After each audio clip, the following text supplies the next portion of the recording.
ہی ہے آرزو تعلیم قرآن عام ہو جائے، ہر ایک پرچم سے اونچا پرچم اسلام ہو جائے۔ الحمدللہ رب العالمین والصلاة والسلام علی خاتم النبیین، اما بعد فاعوذ باللہ من الشیطان الرجیم۔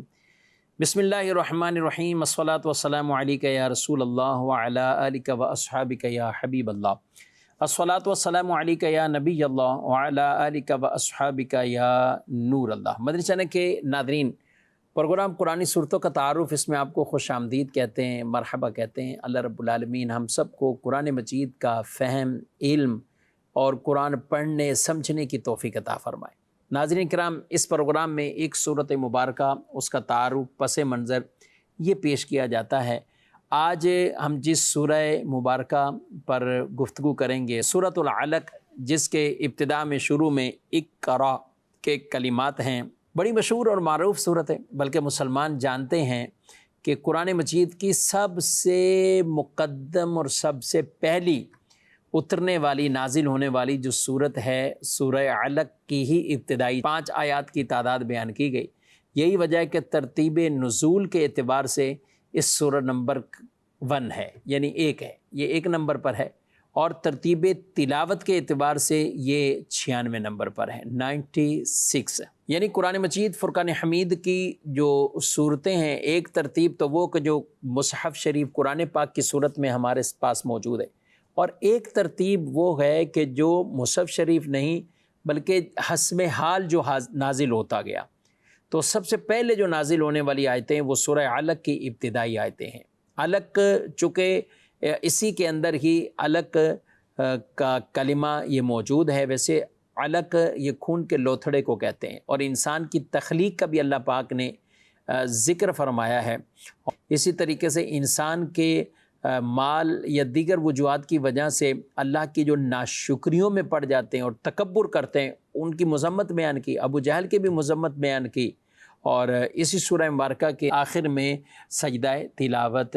بھی موجود ہے۔ یعنی قرآن مجید فرقان حمید کے جو سجدے ہیں، ان میں جو آخری سجدہ ہے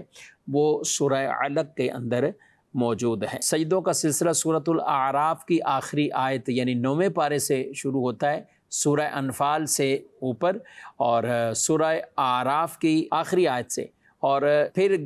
پورے قرآن پاک کے اندر یہ سجدوں کی تعداد ہے، کل 14 تعداد ہے، اور آخری سجدہ وہ سورہ علق کی اس آخری آیت مبارکہ میں سجدہ تلاوت بھی موجود ہے۔ سورہ علق کا 1 رکوع ہے اور 19 اس کی آیتیں مبارکہ ہیں، 30ویں پارے میں موجود ہے، اور یہ مکہ مکرمہ میں نازل ہوئی۔ ظاہر ہے سورہ علق سب سے ابتدائی اور پہلی آیتیں ہیں، تو یہ مکہ مکرمہ میں، اور اس کا مقام نزول بھی خاص غار حرا ہے۔ نبی پاک صلی اللہ علیہ وسلم جس جبل نور پر، اس پہاڑ پر جو آپ تشریف لے کر گئے، اور اس کی چوٹی پر جو غار ہے جسے غار حرا کہا جاتا ہے، رسول مکرم صلی اللہ علیہ وسلم وہاں اللہ پاک کی عبادت کر رہے تھے، خلوت میں تھے، اور وہیں پر جبریل امین آئے اور ان سورہ مبارکہ کو آپ صلی اللہ علیہ وسلم پر نازل کیا، اور یہ قرآن کی پہلی وحی اور قرآن کی پہلی آیات مبارکہ۔ اسے سورہ اقرا بھی کہا جاتا ہے، اس لیے کہ اس کے شروع میں اقرا کے کلمات موجود ہیں۔ نبی کریم صلی اللہ علیہ وآلہ وسلم پر وحی کا جو آغاز ہوا، ابتدا ہوئی، وہ چونکہ سورہ علق، سورہ اقرا سے ہوئی، اور اس کا شان نزول پس منظر کہ آپ صلی اللہ تعالیٰ علیہ وآلہ وسلم پر پہلے تو کچھ خواب ظاہر ہوئے، یعنی یہ ایک طرح کی وحی کی جو ابتدا تھی کہ آپ کو ایسے سے خواب نظر آئے، اور پھر ایسا ہوا کہ آپ صلی اللہ علیہ وسلم کے دل میں، قلب مبارک میں خلوت، تنہائی کی محبت ڈالی گئی۔ حضور اکرم صلی اللہ علیہ وسلم وہ تنہائی اختیار کرتے، خلوت میں جاتے، اس کے لیے کچھ کھانا لے کر جاتے کبھی، اور یہ بھی اماں خدیجۃ الکبریٰ رضی اللہ تعالی عنہا آپ کی خدمت مبارکہ میں کھانا لے کر کچھ وہ غار حرا تک پہنچتی تھی۔ سبحان اللہ، یہ آپ کی خدمت اس انداز سے بی بی خدیجہ رضی اللہ تعالیٰ عنہا کیا کرتی تھی۔ تو حضور اکرم صلی اللہ علیہ وسلم وہاں گئے، اور یہ حکمت بھی یہی تھی کہ ابتدا میں خواب ہونا اور پھر فرشتے کا آپ کے پاس آنا، جبریل امین کا باقاعدہ آنا، تاکہ یہ ایک ساتھ ہی اچانک کوئی معاملہ نہیں، بلکہ اللہ پاک نے اس سے پہلے بھی یہ چیزیں ظاہر کیں اور بھی کئی ایسی نشانیوں کو پہلے سے ظاہر فرمایا۔ پھر آپ صلی اللہ علیہ وسلم جب غار حرا پہنچیں اور وہاں عبادت کرتے رہے اور اللہ کے ذکر میں، اللہ کی یاد میں مشغول رہے، تو جبریل امین آ گئے اور آ کر کہا کہ اقرا، پڑھیے۔ آپ نے کہا کہ ما انا بقاری۔ بعد نے ترجمہ اس کا یہ کر دیا کہ میں پڑھ نہیں سکتا، تو میں پڑھا ہوا نہیں ہوں، نہیں، بلکہ اس کا ترجمہ میں نہیں پڑھتا۔ آپ صلی اللہ علیہ وسلم یاد الہی میں ایسا مستغرق تھے کہ وہ اللہ کے ذات کے بارے میں غور فکر، عبادت میں ایسے مشغول کہ کسی اور طرف توجہ ہی نہ فرما رہے تھے۔ تو جبریل امین نے آپ کو زور سے دبایا، جیسے معانقہ کیا جاتا ہے، یوں کر کے زور سے دبایا، حتیٰ کہ اپنی طاقت لگا دی۔ پھر جب جبریل نے چھوڑا تو آپ سے کہا کہ پڑھیے، تو آپ نے پھر بھی یہی جواب دیا، ما انا بقارئ، میں نہیں پڑھتا۔ تیسری بار پھر ایسا ہوا۔ پھر جبریل امین نے آپ کو باقاعدہ پوری آیت اللہ کے حکم سے، اقرأ بسم ربک الذی خلق، خلق الانسان من علق، اقرأ وربک الاکرم الذی علم بالقلم، علم الانسان ما لم یعلم، یہاں تک آیتیں پڑھی۔ تو پھر آپ صلی اللہ علیہ وسلم نے پڑھنا شروع کر دیا۔ شارح بخاری رحمۃ اللہ تعالی علیہ فرماتے ہیں کہ یہ جو اقرأ بسم ربک الذی، یعنی اللہ کے نام سے جو پڑھنے کا آپ کو کہا نا کہ پڑھیے، یعنی گویا کہ رب کا واسطہ ہے پڑھیے، تو وہ آپ جن تصورات میں تھے اور رب تبارک و تعالیٰ کی قدرت کے بارے میں غور و فکر کرنا، رب کی عبادت کرنا، رب کو یاد کرنا، تو ادھر سے جبریل نے بھی اللہ کا واسطہ ہی دیا، تو آپ نے یہ آیات مبارکہ کو پڑھنا شروع فرما دیا۔ پہلی 5 آیتیں یہ نازل ہوئیں، اقرأ بسم ربک الذی خلق، خلق الانسان من علق، اقرأ وربک الاکرم الذی علم بالقلم، علم الانسان ما لم یعلم، اپنے رب کے نام سے پڑھو جس نے پیدا کیا، انسان کو خون کے لوتھڑے سے بنایا۔ پڑھو اور تمہارا رب ہی سب سے بڑا کریم ہے، جس نے قلم سے لکھنا سکھایا، انسان کو وہ سکھایا جو وہ نہ جانتا تھا۔ ارشاد فرمایا الذی علم بالقلم، علم الانسان ما لم یعلم، جس نے قلم سے لکھنا سکھایا، انسان کو وہ سکھایا جو وہ نہ جانتا تھا۔ اچھا، انسان کو یہاں سے مراد حضرت آدم علیہ السلام بھی مراد لیے گئے کہ آپ کو تمام چیزوں کے اسماء اور نام وہ اللہ پاک نے آپ کو بتائیں، آپ کو علم عطا فرمایا، اور اس وجہ سے آپ کو فرشتوں پر فضیلت عطا فرمائی۔ اور یہ بھی مراد کہ یہاں نبی کریم علیہ السلام کی ذات اقدس مراد ہے، اور اللہ پاک نے آپ کو وہ علم دیا جو آپ نہیں جانتے تھے۔ اور ہمارا عقیدہ یہی ہے کہ آپ اللہ پاک کی عطا سے علم غیب رکھتے ہیں۔ وَعَلَّمَكَ مَا لَمْ تَكُنْ تَعْلَمْ، آپ کو وہ علم دیا جو آپ نہیں جانتے تھے، اللہ نے وہ سکھا دیا۔ تو ہمارا عقیدہ بھی یہی ہے۔ دوسرا یہ جو پہلی آیت مبارکہ جس میں فرمایا کہ الذی علم بالقلم، جس نے قلم کے ذریعے لکھنا سکھایا۔ اب جس نے قلم کے ذریعے، یہ بھی ایک فضیلت والی بات ہے۔ قلم سے لکھنا، اسی سے علم محفوظ ہوا اور آگے پہنچا۔ دیکھیں، کئی چیزیں زبانی کلامی وہ آخر ایک نہ ایک دن مٹ جاتی ہیں، ختم ہو جاتی، سینہ بسینہ ہر چیز کتنی پہنچے گی، لیکن اسے تحریر میں لانا، اسے کوئی کتاب کی صورت ہونا، یہی اس کی افادیت ہے۔ اور اللہ پاک نے یہ قلم کا، یعنی گویا کہ یہ پڑھنے لکھنے کا جو علم عطا فرمایا، کہ اس سورہ مبارکہ میں سبحان اللہ اقرا پڑھنے کی بھی، اور ساتھ الذی علم بالقلم، قلم کے ذریعے لکھنا سکھایا۔ تو یہ جو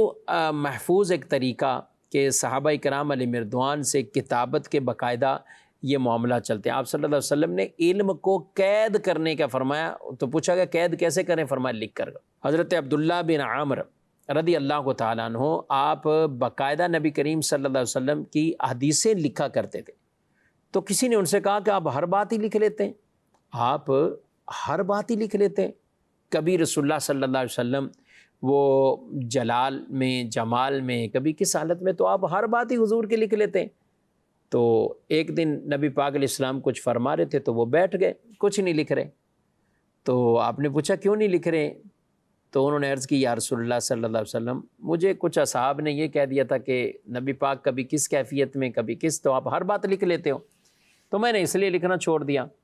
آپ صلی اللہ علیہ وسلم نے اپنے منہ مبارک زبان مبارکہ کی طرف اشارہ کر کے فرمایا کہ واللہ اس زبان سے اور اس منہ سے حق ہی نکلتا ہے، ہماری کیفیت چاہے جلال کی جمال کی جو بھی کیفیت ہو حق ہی نکلے گا۔ تو پھر وہ لکھنا شروع ہوئے۔ تو کتابت کے ذریعے سے علم کو محفوظ رکھنا یہ ایک شروع سے طریقہ یہ چلتا ہوا آ رہا ہے۔ اسی طرح ہم لکھنے کے اعتبار سے بات آتی ہے تو کرامن کاتبین کا ہم ذکر سنتے ہیں، فرشتے لکھتے ہیں، بلکہ انسان کی جو تخلیق ہوتی ہے، انسان ابھی ماں کے شکم میں ہے اور وہ مختلف اپنی کیفیات حالت میں جنہیں حدیث کے اندر بیان کیا گیا، ابتدائی 40 دن یہ کیفیت، پھر 40 دن بعد جمع ہوا خون، پھر خون کا ایک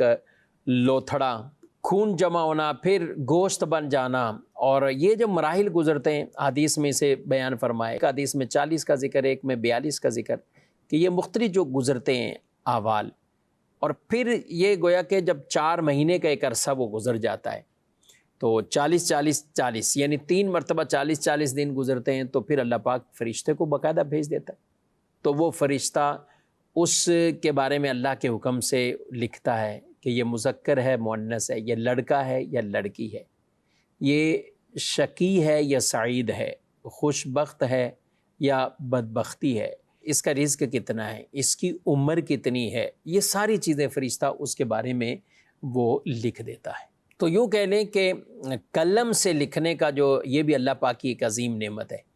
اور رب تعالیٰ کا ایک طریقہ ہے کہ اللہ نے سب سے پہلے اس قلم کو جو اپنے دست مبارک سے بنایا اور پھر اس سے تقدیر لکھنے کا حکم دیا، پھر وہ قلم جو فرشتوں کو عطا ہوا، اور پھر وہ تیسرا قلم کہ جو اللہ نے مخلوق کو، لوگوں کو، کہ جس کے ذریعے وہ علم محفوظ کرتے ہیں، یاداشت رکھتے ہیں، مختلف چیزیں وہ اپنی محفوظ رکھتے ہیں، تو قلم کے ذریعے سے جو لکھنا پڑھنا سکھایا اللہ نے، تو یہ بھی ایک بہت بڑی عظیم نعمت ہے۔ یہاں تک آیات مبارکہ میں اللہ پاک نے جو انسانوں پر خاص شرف عطا فرمایا، ان کا ذکر کیا، جو فضیلتیں وہ بیان کی۔ آگے فرمایا کلا ان الانسان لیطغی ان رآہ استغنی ان الی ربک الرجعی، ہاں بے شک آدمی ضرور سرکشی کرتا ہے اس بنا پر کہ اپنے آپ کو غنی سمجھ لیا، بے شک تیرے رب ہی کی طرف لوٹنا ہے، تیرے رب ہی کی طرف لوٹنا ہے۔ معاملہ یہ ہوا کہ ابو جہل جو کہ شروع میں تو ایسے نارمل تھا، اس کے ہاتھ میں چند پیسے آئے، روپے آئے، تو مال آیا جیسے ہی، تو اس نے بڑے اپنی اعلیٰ سواری، کھانے پینے کی چیزیں، لباس، یہ کر کے اور بڑا غرور کرنے لگ گیا۔ تو اللہ پاک نے اس کی مذمت میں یہ بات بیان کی کہ انسان کے پاس چند مال دولت آ جائے تو وہ اپنے آپ کو اللہ تعالیٰ سے بے پرواہ سمجھ لیتا ہے اور کہے کہ میں سب کچھ میں ہو گیا ہوں، یہ تکبر بیان کیا۔ اور یاد رکھیں مال، حدیث پاک میں فرمایا 2 حریص کبھی سیر نہیں ہوتے، کبھی ان کا پیٹ نہیں بھرتا، ایک وہ جو علم والا ہے، یعنی علم حاصل کرنے والے سیر نہیں ہوتے کہ رج گئے اور ختم، بس علم ختم ہو گیا، علم یوں ختم ہوتا ہی نہیں، وہ علم حاصل کرتے، وہ کتابیں پڑھتے، پڑھاتے، لکھتے، ان کی زندگیاں ختم ہو جاتی، علم نہیں ختم ہوتا۔ دوسرا فرمایا مال کے جو حریص بن جائے نا، دولت اکٹھی کرنی، دولت اکٹھی کرنی، دولت، یہ بھی کبھی سیر نہیں ہوتا، یہ بھی نہیں رجتا، یعنی بس آتا ہی جائے، آتا ہی جائے، آتا ہی جائے، آتا جائے، جاتا جائے، نقصان ہوتا جائے، یہ پھر کہ آتا جائے، یہ پھر کہ آتا جائے، یہ کبھی ختم نہیں ہوتا۔ تو حضرت عبداللہ بن مسعود رضی اللہ تعالیٰ عنہ نے ان دونوں باتوں پہ پھر ارشاد فرمایا کہ علم والوں کے لیے انما یخشی اللہ من عبادہ العلماء، کہ اللہ سے ڈرنے والے اللہ کے بندوں میں سے علماء ہی ہیں، جو حقیقی معنوں میں ڈرتے ہیں، اور وہ ڈرنے کا ایک طرح کا جو اللہ کا حقیقی خوف جنہیں نصیب ہوتا ہے وہ علماء ہوتے ہیں، کیونکہ ان کے پاس علم ہے، تو علم کی صفت ہے تو وہ رب سے اتنی معرفت بھی حاصل ہے اور وہ اللہ سے ڈرتے ہیں۔ لیکن مال والے، ان کے بارے میں پھر یہ والی آیت مبارکہ آپ نے تلاوت کی، کلا ان الانسان لیطغی ان رآہ استغنی، ہاں بے شک آدمی ضرور سرکشی کرتا ہے اس بنا پر کہ اپنے آپ کو غنی سمجھ لیا، کہ وہ اللہ سے گویا کہ بے پرواہ ہو گیا اور اس نے اپنے آپ کو غنی سمجھ لیا۔ تو لہذا اللہ نے جنہیں مال سے بھی نوازا ہے، یہ آیتیں تو ابو جہل کی مذمت میں آئیں، اور لیکن اپنے عموم کے اعتبار سے ہم سب سے متعلق ہیں۔ مال کی وجہ جو سرکشی میں پڑ جائے، اس مال کو اپنا کمال سمجھے، اللہ نے جو ہے وہ جو کچھ بھی اسے دیا ہے تو یہ رب نے دیا ہے، رب کی عطا ہے، اب اللہ کی رضا حاصل کرنے میں اس مال کو خرچ کرو، اپنے گھر میں، بچوں میں، ضروریات زندگی میں، اور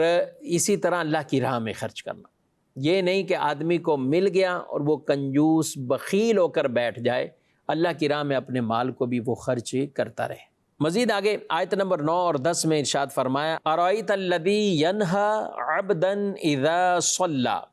کیا تو نے اس شخص کو دیکھا جو منع کرتا ہے بندے کو جب وہ نماز پڑھے؟ یہ بھی مذمت ابو جہل کے بارے میں کہ وہ یہ کہتا تھا کہ نبی کریم صلی اللہ علیہ وسلم کو نماز پڑھنے سے روکتا تھا، بلکہ وہ کہتا تھا کہ میں ان کو نماز پڑھتے دیکھ لوں گا تو میں ان کو کچل دوں گا۔ تو ایک دفعہ تو ایسا ہوا کہ ابو جہل نے آپ صلی اللہ علیہ وسلم کو نماز پڑھتے دیکھا تو یہ بھاگا اور آیا، کچھ تکلیف پہنچائے، پھر اچانک پیچھے پلٹا اور بھاگ گیا۔ جب بعد میں لوگوں نے اس سے پوچھا کہ یہ کہاں پر آئے، پوچھا کیا ہوا، تو کہا کہ میں جیسے قریب گیا ہوں نا تو وہاں ایک خندق اور اس میں سے کوئی ایسے بڑے بڑے بازوں والے پرندے ہیں جو مجھے پکڑ رہے ہیں،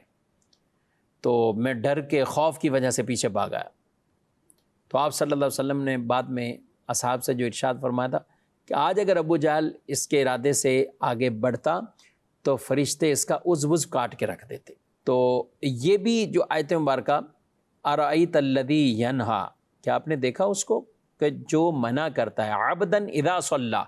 بندے کو جب وہ نماز پڑھے، یا مراد خاص بندے یعنی رسول مکرم صلی اللہ علیہ وسلم کی ذات مبارکہ۔ اور یہ آیت مذمت تو ابو جہل کی ہے، مگر اوورآل دیکھیں تو آج بھی اس کے مصداق کہ کوئی آدمی کسی کو بغیر کسی عذر کے، کسی ایسی وجہ کے نماز سے روکے۔ اچھا فرض نماز سے تو کوئی کسی کو روک ہی نہیں سکتا کہ تم فرض نماز ہی نہ پڑھو،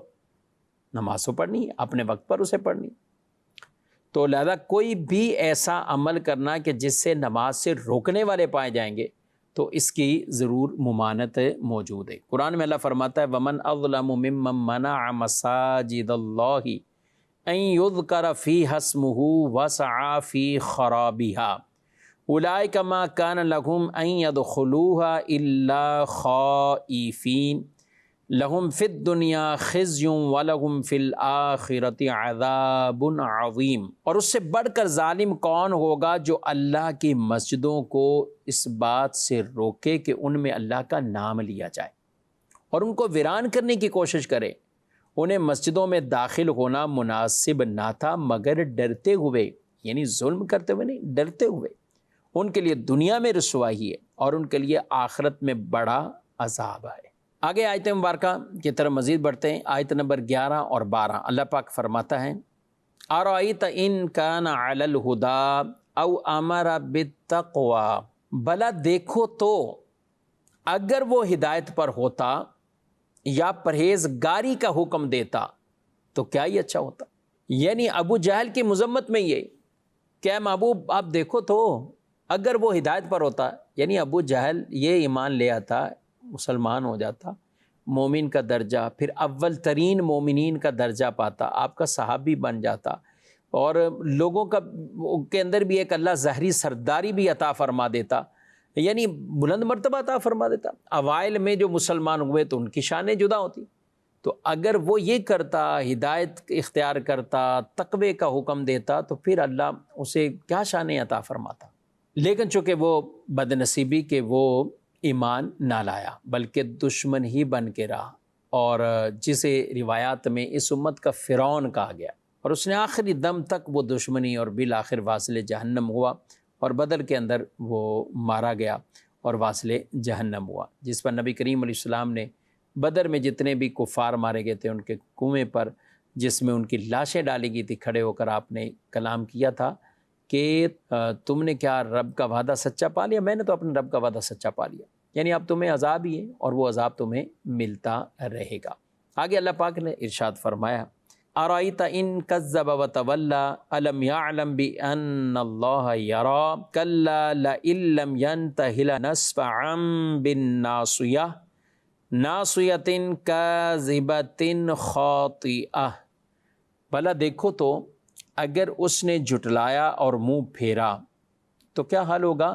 کیا اسے معلوم نہیں کہ اللہ دیکھ رہا ہے؟ ہاں ہاں یقیناً، اگر وہ باز نہ آیا تو ضرور ہم پیشانی کے بال پکڑ کر کھینچیں گے، وہ پیشانی جو جھوٹی خطا کار ہے۔ یہ بھی آیتیں ابو جہل کی مذمت کے بارے میں، اور یہ اوائل میں سورت چونکہ نازل ہوئی تو ابو جہل کی مذمتیں اس میں بیان ہوئی۔ اللہ فرماتا ہے کہ اسے پتہ نہیں کہ اللہ دیکھ رہا ہے۔ ہاں ہاں اللہ دیکھ رہا ہے، تو اللہ اس کو کیا سزا دے گا؟ اس کے پیشانی کے بالوں کے بال گھسیٹ کر اللہ جو ہے نا وہ اسے جہنم میں پھینکے گا۔ اچھا یہ کام تو فرشتوں کا ہے، لیکن اللہ نے اپنی طرف نسبت کی، یہ بھی بعد اوقات ہوتا ہے، یعنی فرشتوں نے گھسیٹنا ہے لیکن رب تبارک و تعالی نے اس کی نسبت اپنی طرف فرمائی۔ جیسے غزوہ بدر کے موقع پر یہ فرمایا گیا وما رمیت اذ رمیت ولکن اللہ رما، کہ اے محبوب آپ نے نہیں پھینکا جب پھینکا بلکہ اللہ نے پھینکا، بلکہ اللہ نے پھینکا۔ اور وہیں آیات میں یہ بھی ہے کہ تم نے انہیں قتل نہیں کیا بلکہ اللہ نے قتل کیا۔ تو یہاں پہ ان کے اس فعل کو اللہ کی طرف نسبت، یعنی حقیقی طور پر چونکہ قوت، تائید اور اللہ پاک کی جو نصرت، اسی وجہ سے وہ لوگ مارے گئے۔ اور آپ صلی اللہ علیہ وسلم نے جو مٹھی بھر کر مٹی کی پھینکی تھی تو اس وجہ سے ہر ایک کی آنکھ تک پہنچنا، اور وہ گویا کہ ان کی آنکھیں بند ہو گئیں اور یوں وہ مار کھاتے رہے۔ تو یہ اے محبوب آپ نے نہیں پھینکی بلکہ یہ اللہ نے پھینکی، یہ مٹی اللہ نے پھینکی ہے۔ تو اسی طرح یہاں پر بھی بیان کیا گیا ہے۔ آگے ارشاد فرمایا فَلْيَدْعُ نَادِيَهْ سَنَدْعُ الزَّبَانِيَةَ، تو اسے چاہیے اپنی مجلس کو پکارے، ہم بھی جلد ہی دوزخ کے فرشتوں کو بلائیں گے۔ اب یہاں پر یہ بھی آیت مبارکہ، یہ بھی ابو جہل کے مذمت میں، کیونکہ آپ صلی اللہ علیہ وسلم کو جب اس نے نماز سے روکا تو نبی کریم علیہ السلام نے جلال میں جھڑک دیا، تو آپ صلی اللہ علیہ وسلم نے جب اسے ڈانٹا، جھڑک دیا، تو وہ کہنے لگا کہ یہ میں تو سردار ہوں، بڑا ہوں، مجھے جھڑک دیا، میں کہوں گا تو یہ سارے مکے والے اور سارے لوگ ادھر ادھر کے میرے ساتھ آ جائیں گے، پوری ایسی ایک جلسہ آ جائے گا، پورا میرے ساتھ مجلس پوری آ جائے گی، اور مجھے ایسا جواب دیا گیا۔ تو اللہ پاک نے ارشاد فرما دیا محبوب آپ ان کو جو ہے نا وہ یہ کہہ دیں کہ یہ لے آئے، اپنی مجلس کو بلائے، لوگوں کو بلائیں، تو ہم بھی ادھر بھیجیں گے۔ کس کو بھیجیں گے؟ جلد ہی دوزخ کے فرشتوں کو بلائیں گے۔ کی روایت ترمذی شریف کی کہ اگر ابو جہل اپنی مجلس کو بلاتا تو فرشتے اسے اعلانیہ طور پر پکڑ لیتے۔ تو یوں ان آیات مبارکہ کے اندر اس قدر ابو جہل کی جو ہے سختی سے اس کی مذمت کو بھی بیان کیا گیا، اور اس کے جو برے عزائم تھے کہ آپ کو نماز سے روکنا، تقوی، پرہیزگاری، نیکی، ایمان، ان سب چیزوں سے وہ چونکہ لوگوں کو بھی روک رہا تھا، اور آپ صلی اللہ علیہ وسلم کا بھی ایک دشمن بنا ہوا تھا، اللہ پاک نے اسے اپنا بھی دشمن گویا کہ قرار دیا ہے، اور جو حضور کا دشمن ہے وہ اللہ کا ہی دشمن ہے۔ اور یاد رکھیں جو اللہ رسول کے دشمن ہے وہ ہمارے دشمن ہے، وہ ہمارے کبھی بھی نہیں ہو سکتے۔ اور ایمان والے کی نشانی یہی ہے کہ بلکہ وہ اپنے دل کے اندر ان کی محبت کبھی نہیں پائے گا کہ جو اللہ رسول کے دشمن ہے، کہ آپ اس قوم کو نہیں پائیں گے جو اللہ اور آخرت پر ایمان رکھتے ہوں، ان کے دلوں کے اندر ان کی محبت ہو جو اللہ اور اس کے رسول کے دشمن، چاہے ان کے خاندان والے، کنبے والے، رشتہ دار، دوست احباب کوئی بھی ہوں، ان کے دلوں میں ان کی محبت نہیں ہو سکتی، کیونکہ جو اللہ رسول کا دشمن ہے وہ ہمارا بھی دشمن، جو اللہ رسول کا دوست ہے وہ ہمارا بھی دوست ہے۔ تو اصل معیار محبت اور معیار ایمان تو یہ ہے کہ جب اس معیار پہ پورے اترتے ہیں، اللہ فرماتا ہے اولئک کتب فی قلوبہم الایمان، اللہ ان کے دلوں میں لکھ دیتا ہے الایمان، یعنی یہ مومن ہے، اور اب ان کی نصرت کرتا ہے، مدد فرماتا ہے، جبریل امین کے ذریعے مدد فرماتا ہے، ان کے لیے جنت کے باغات ہیں۔ تو اصل معیار محبت، اصل معیار ایمان بھی یہی ہے۔ تو اللہ رسول کے لیے دوستیاں ہوں، اللہ رسول کے لیے کسی کے ساتھ سختی اور ناراضگی کے معاملات ہوں۔ اللہ پاک ہم سب کو قرآن و سنت کی تعلیمات پر عمل پیرا ہونے کی توفیق دے۔ ناظرین کرام، بڑی خوبصورت یہ سورہ مبارکہ اور سب سے قرآن کی پہلی سورہ مبارکہ